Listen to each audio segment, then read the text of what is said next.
Hey everybody, this is Micah Flood from Micah Flood House, and I actually have a word for the church. It's a word that the Lord's given me very strongly, actually. And what I'll say is this: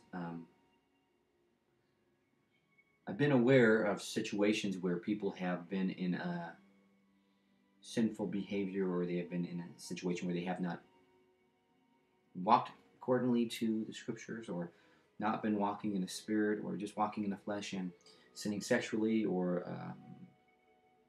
being in the world, being coarse in the world, and they're confronted by the body of believers, by the church, and they're being rejected and shunned. Now, I know there's a time and a place to shun a believer who is falling into sin and who's causing others to sin around him. You confront him, and if he won't listen to you one-on-one, you confront him with a body, a couple believers, a witness or two, and if he won't repent then you shun him and you put him out until he repents.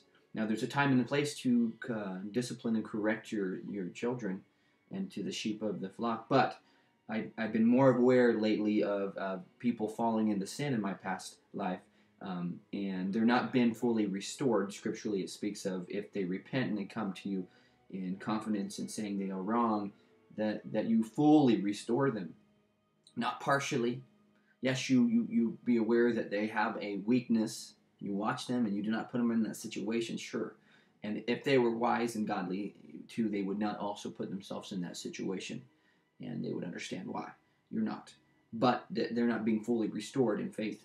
And I've been aware of that, not necessarily close to my family, but close to watching the churches and seeing that happening. And I will say, yeah, I know of a story, and it's a true history of a shepherd.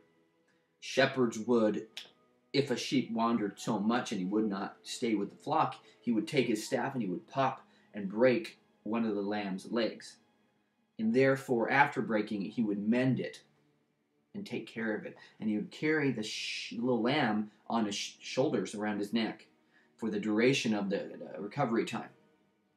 And that lamb would be healed. But once that lamb was healed, and he would take the salve off and he would let the lamb go, the lamb would never leave his side.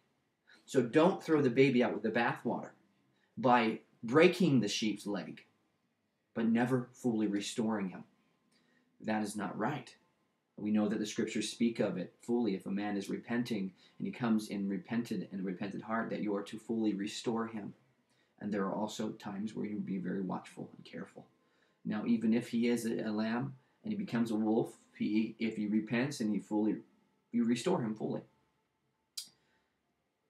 I just don't want to see the church, which is the spirit of the church. Jesus came to the churches, and then the angels came to the spirit of the church, and it prophesies over the churches. That's why you often see scriptures being spoken or words being given over two different churches, and they don't even know that they are being led by the Spirit. And so, the point that I wanted to make was,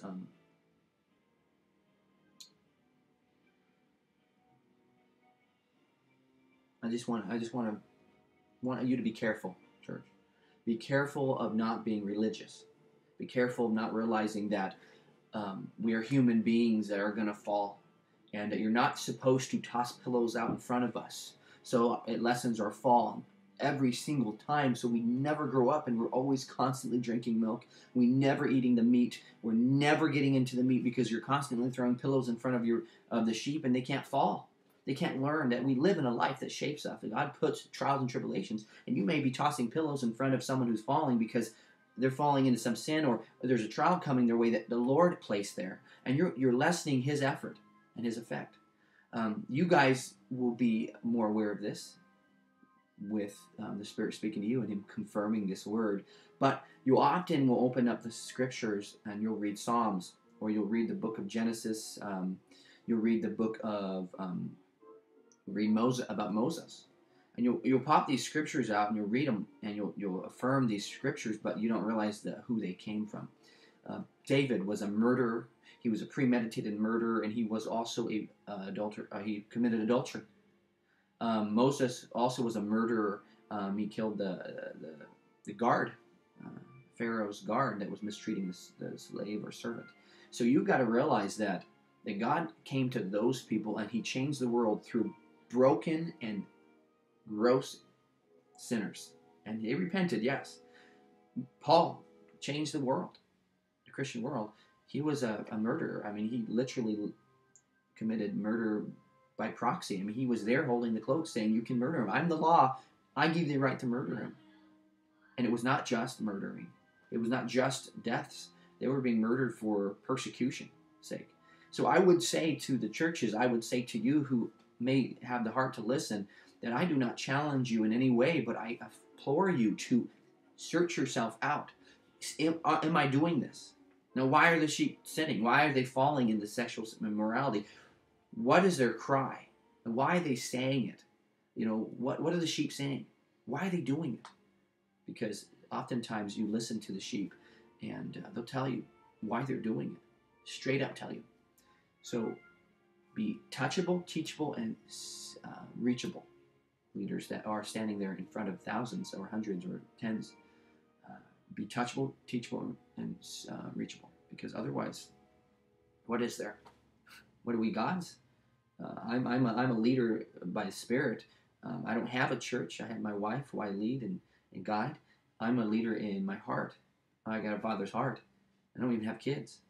By the Spirit alone can He do these things. So I just implore you to search yourself out. Don't be hypocrites. Don't be Pharisees. Your church, the broken people, oftentimes, that when they fall really hard and the Father, Jesus, restores them and you restore them, they're going to be so effective for the kingdom, their testimony. So do not throw the baby out with the bathwater. You're not going to change the world with naive people. You're not going to change the world with young Christians. You're going to change the world with broken, loved people. And it says in the scriptures, loved much, love much. Loved little, love little. If you haven't sinned much and you're a young, youthful Christian and you're just one of those Christian, teens, not real effective. You have no experience. You can't reach out to the broken world because you've never been there. You can reach out to the innocent and to the pure. That's maybe your work. Don't go out and sin for the sake of reaching the world. But those who have been given more will God's placed them in a situation and redeem them. So I implore you just to redeem the church by restoring those who will change the world. Cautiously put them in accountability, give them mentors, but you have to restore them. Otherwise, we're hypocrites and we're neglecting the church. We're neglecting the sheep. So I love you. Whoever's listening, God bless you, and hopefully this helped you maybe just to kind of start your own conversation in your mind or your own thought process about this, and then look for confirmation in the Word and through other people. God bless you. Bye.